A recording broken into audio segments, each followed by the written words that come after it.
सत्तेलकीर में आपका स्वागत है। आज हमारे साथ बिश्नाह विधानसभा क्षेत्र से बहुजन समाज पार्टी के उम्मीदवार श्री तिलकराज जी हैं। आइए सुनते हैं इनसे। सबसे पहले तिलकराज जी, हमारा आपके सत्तेलकीर चैनल में आपका स्वागत है।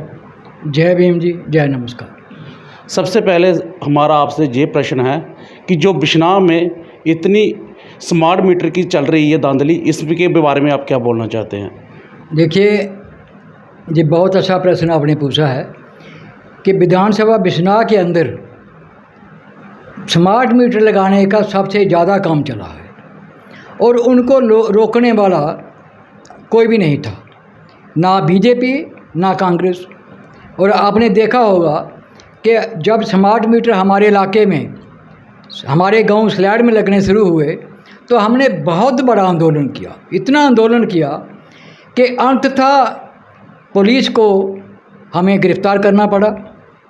हमारे पर लाठियाँ बरसाई गई, हमारे नौजवानों पर, हमारी महिलाओं पर, लेकिन हमारा संघर्ष जारी रहा। तो हमने उनको रोकने का पूरा प्रयास किया। जहाँ तक ये मीटर लगाने की बात है, ये बीजेपी वाले और ये कांग्रेस वाले जो हैं, ये बहुत अपने आप को समझते हैं कि हम वहाँ जहाँ बड़े हैं, लेकिन इनके पास बोलने के लिए बिश्नाह विधानसभा में कोई नेता नहीं है। कांग्रेस के पास कोई नेता नहीं है जो इन लोगों की आवाज़ उठाए। तो बीजेपी जो है, उनके पास भी कोई नेता नहीं है कि जो लोगों की आवाज़ उठाए, क्योंकि उनकी सरकार भी है।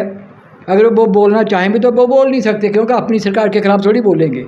इसलिए हम, अगर जनता बिश्नाह की मुझ पर भरोसा करेगी, मुझे एमएलए बनाएगी, तो मेरा आपके चैनल के माध्यम से, सत्तेलकीर के माध्यम से, ये मेरा भरोसा रखें कि मैं बिश्नाह विधानसभा के अंदर ये जो स्मार्ट मीटर है, या लोगों का जो बिजली का बिल जो बहुत आ रहा है, लोग परेशान हैं, तो उस पर हम ज़रूर काम करेंगे और इनको घटाने का और मीटर ना लगने देने का पूरा प्रयास करेंगे।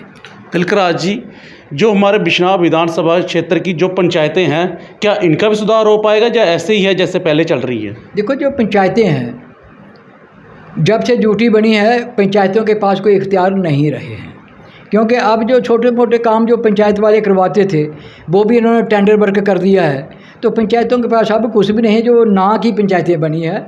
तो इसलिए अगर हम आएंगे तो हम असेंबली में पंचायत जो हमारे, अगर जम्मू कश्मीर को सेंटर स्टेट का दर्जा दे देती है तो फिर तो ठीक है। अगर मुझे लगता नहीं कि सेंटर हमें स्टेट का दर्जा देगा, क्योंकि उनके जो तेवर हैं वो नहीं दिख रहे कि वो जम्मू कश्मीर को स्टेट का दर्जा देंगे। लेकिन हमारी ये मांग रहेगी कि जम्मू कश्मीर को स्टेट का दर्जा दिया जाए।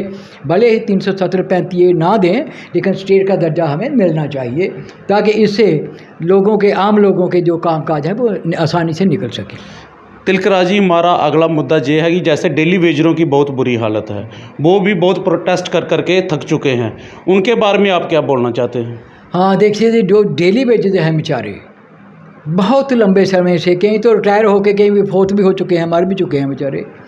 लेकिन मुझे बहुत दुख से कहना पड़ रहा है कि पीछे जो हमारे पीएचई के मंत्री थे हमारे बीजेपी से, तो उन्होंने एक बार उनसे कहा कि भाई हमने आपको पक्का कर दिया, उनसे लड्डू भी खा लिए, लेकिन बाद में पता चला कि किसी को पक्का नहीं किया।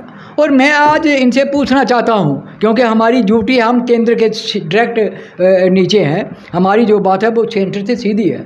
तो मैं आज सेंट्रल गवर्नमेंट से जानना चाहता हूं कि भाई, हमारा जो देश का प्रधानमंत्री है, उस पर तो करोड़ों रुपया एक दिन का खर्चा आ रहा है।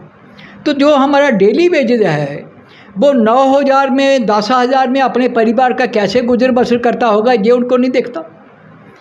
ये सरकार जो है गरीबी मिटाना नहीं चाहती, गरीबी बढ़ाना चाहती है, लोगों को मजबूर इतना करना चाहती है कि जब जब इलेक्शन आए तो गरीब इनके पीछे भागे, ये जनाब हमें हमारा वोट ले लो, हमें 500 रुपये दे दो।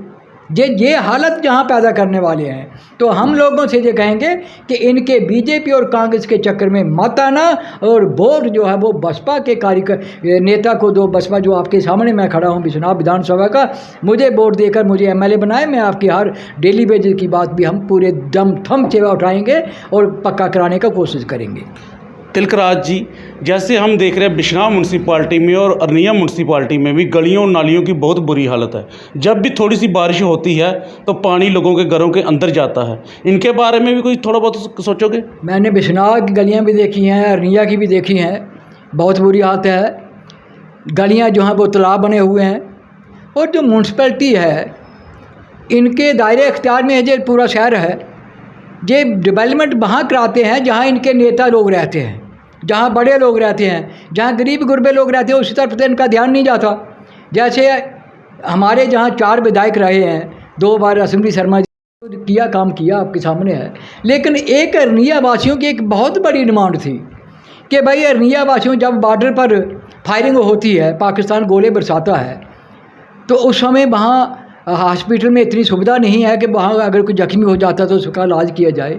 वो उनको सीधा रेफ़र कर देते हैं जम्मू।